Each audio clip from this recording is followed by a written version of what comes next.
Welcome students. In today's lecture, we will talk about logarithmic and exponential forms of the equations. As in general, when we multiply 3 2s, we get its result 8. In exponential form, we can write it as 2 power 3 is equal to 8. Similarly, when n number of 2s are multiplied, we write in exponential form as 2 power n. When we write 2 power 3 is equal to 8, it is called the exponential form. In logarithmic form, it can be written as log of 8 to the base 2 is equal to 3. Now, let us see the terminology of this conversion.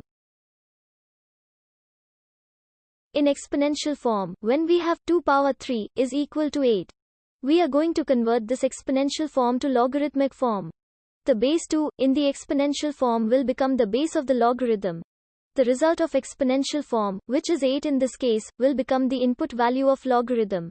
And the exponent or power, in exponential form, which is 3 in this case, will become the output or result of the logarithm.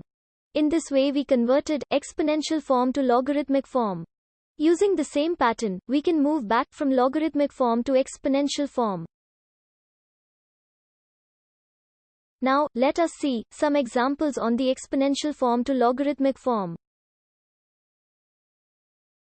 Equations on the left side are exponential equations, while on the right are their corresponding logarithmic forms. As we discussed the terminology of these conversions, we can easily convert the exponential forms to logarithmic forms, or can convert logarithmic forms to exponential forms. I hope there will be no difficulty in applying the method.